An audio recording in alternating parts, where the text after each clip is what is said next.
So those are the 4 Vedas. Now each of the 4 Vedas has 4 sections.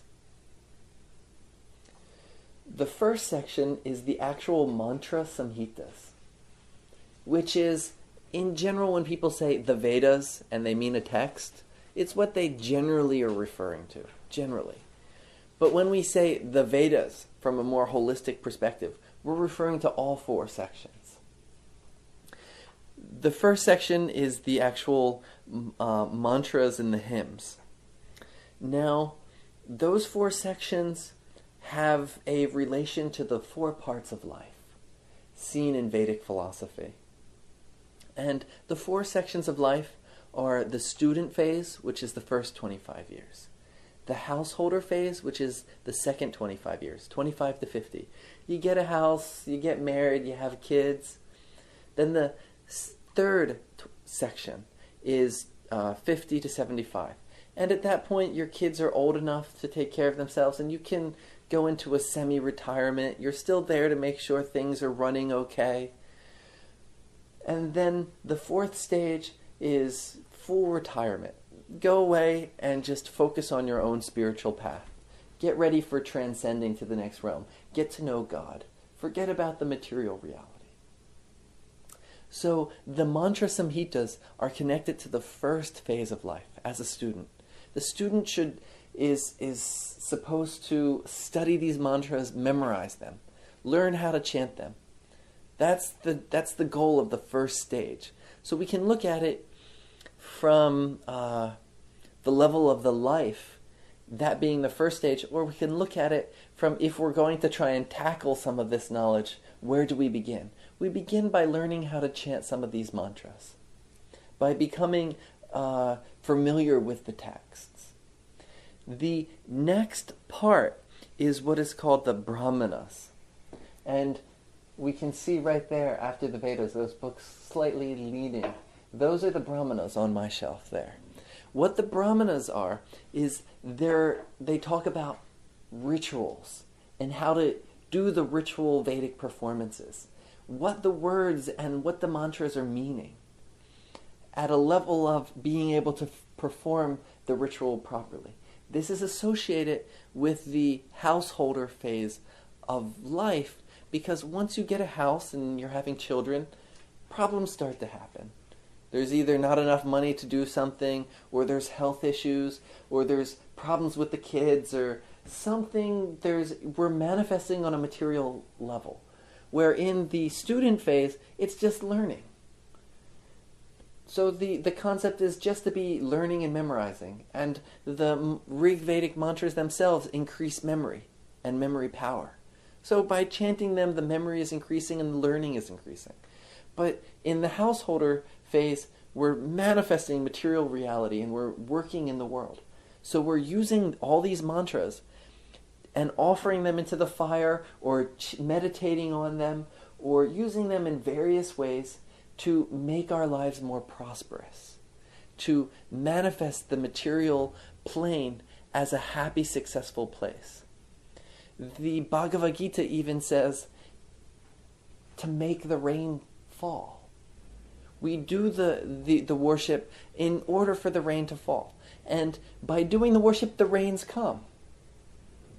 So by doing the worship, we get the fruit. That phase of learning that kind of knowledge and working on that is the householder phase, generally associated with 25 to 50. After that, we have what are called the Aranyakas. And the Aranyaka literally means jungle. And so the Aranyakas are the jungle books. They're the books that once you retire and you go off into your cottage in the jungle, just occasionally checking in with the family, making sure your kids are running everything properly and giving them advice if they need it, but otherwise kind of living a semi-retired life. The Aranyakas teach the internal meaning of all these mantras and rituals. So in the student phase, one is just learning how to chant the mantra, just the chanting of it. And in the Brahmana It's how to offer it into the fire to get results. So there's a different interpretation of that same mantra. Then in the Aranyaka, we're taking it up to the next level. What is the internal meaning? Agni means the third eye. And what does awakening that third eye mean? And how does awakening that third eye and understanding that the universe around us is all divine, and how do we offer into that divinity? That's the level of the Aranyakas. They're teaching us that higher level and getting away from physical worship and using implements in your worship into getting into visualizing the worship and doing more internal worship, internal practices. So it's not that the Vedas are teaching all external rituals or all internal rituals. They're teaching both for different phases, for different purposes.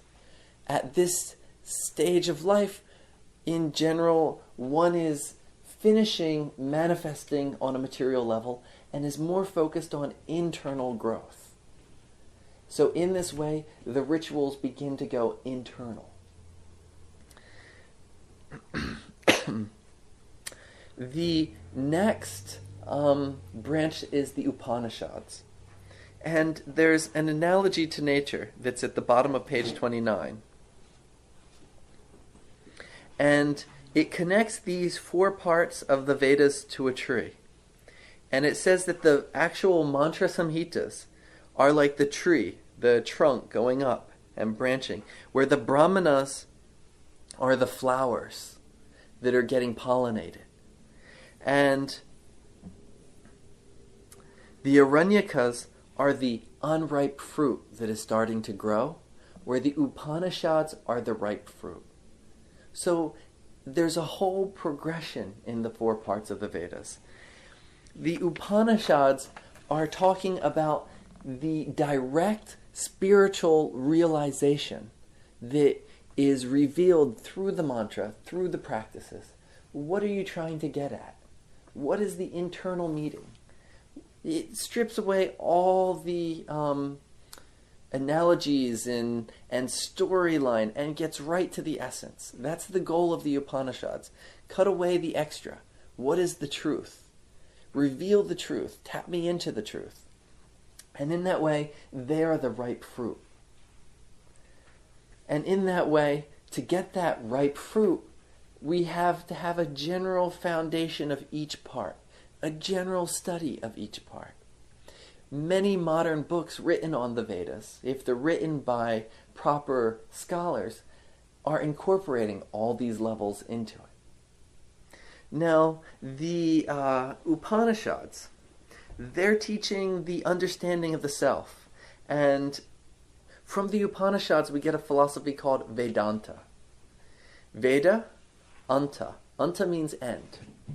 So it's the end of the Vedas, or that which is the end. Veda also means knowledge. And so it's that which is the end of knowledge. So by realizing our true nature, we attain the knowledge that is beyond any knowledge that is finite. The Upanishads are trying to make us realize that which is supreme, that which is both existing and beyond existence. Now, the Vedanta that's coming from the Upanishads, in modern Hinduism, there's different types of Vedanta. Some types of Vedanta are saying that there's no difference between you and God. Some are saying that there's you and there's God and you're worshiping God. And there's everything in between that. All different types of Vedanta, all supported by the Upanishads and all the other branches of the Vedas. If we are small-minded, we will argue that the form of Vedanta that we practice or believe is the correct form. But as we saw in that verse that I started with, the hymn of creation, can you really proclaim? Who can proclaim that this is the truth? Even the Vedas themselves aren't proclaiming. that this alone is truth. They're pointing towards truth. If somebody gets stuck on one type of Vedanta and believes that that is correct, they're losing the true Vedic philosophy. Once my guru, he was a little upset at a particular group for being so fundamentalist about their style of Vedanta that he said, "Freedom, I'm going to teach you how to see the difference between an Advaitin and a Vasishtadvaitin by looking at the chart. And you can prove to them that what they're doing is based on their chart and not by their own choice. And then let them see how fundamentalist they can be. That, somebody is born having a mind that is more receptive to Advaita, non-dualist philosophy. Some people are born with a mind that needs to relate to a being that actually exists and to worship that divine being. We're born in a certain way that has a more beneficial path for us. Through Jyotish, we can see what is more beneficial for somebody. So, as an astrologer, we avoid fundamentalism. We avoid being too attached to an ideological system. We understand that all these systems are in order to guide us to our true nature, to the divine. And that each person has a different chart, has a different path, and we're utilizing that chart to take them to their path. We're not imposing any fundamentalist view upon them. When we understand this, we become beneficial Vedic astrologers that truly have the ability to help somebody. So you start, say, on a spiritual path when you're 50. Okay. Do you have to start as a student memorizing the mantras, or you can start in the jungle phase? There's multiple directions. First is to find a teacher who can help guide you. Whether it be in a university learning it in an academic format or with a Vedic pujari or something along that line. And generally see how they're steering. There's two approaches. One, you can, because you're 50, you can, and you have about 50 years left, you can condense that 50 years and say, so 12.5 years you do to chanting the mantras. The next 12.5, you're focusing on the rituals. So we can break it down that way. Or you can begin learning just a little bit of each branch. Almost like the way school is set up these days, where you have English, math, science. So you study, you take a mantra, you're chanting your mantras for the day. You read, you learn a little bit about puja and various types of yajna and worship. And then you do a little reading for the internal meaning. You take a month and focus on one aspect and keep practicing all aspects together so that you're holistically growing all of them together. In general, these four divisions, they're not stuck like people till 25 are only practicing the mantras. It's a general idea. It's a guidepost for what we can focus on more at different stages. The general concept is it starts just memorization, and then it's getting to a very practical use at a time of life where we need to be very practical. And then in the later part, it becomes very spiritual. They say if a young person starts studying the Upanishads at a young age, there's a chance they might not want to get married. They'll just go run off to the ashram to meditate on their true self and realize themselves. If they really get what the Upanishads are teaching, they'll drop everything because they won't see a purpose in living in the world if the true nature is beyond all this. So on that level, it's just a guidepost guiding us. And it gets practical and then much more etheric, so that we're becoming more and more attached from the physical realm, so that by the time you leave the body, you are not attached to this world. You're ready for the spiritual realms. So multiple ways to approach it. Mm-hmm. Yeah. A lot of folks these days are just going straight for Advaita and Mm-hmm. not bothering with mantras or rituals or just, there's a lot of Advaita teachers running around and people are so-called getting the truth directly without all this effort and study and... Sometimes it happens. There's multiple stories where the teacher first, the student comes, the teacher says a little Advaita philosophy, and if the student gets it, they're all done. They can go away enlightened. If they don't get it, then start doing the mantras, start the long process. Some people, they learn a little non-dualistic philosophy and they start thinking they're God, yet keeping all their idiosyncrasies and problems in their life. And so... And that's dangerous. That's dangerous. Walking around thinking that you're God. Because you're not actually God.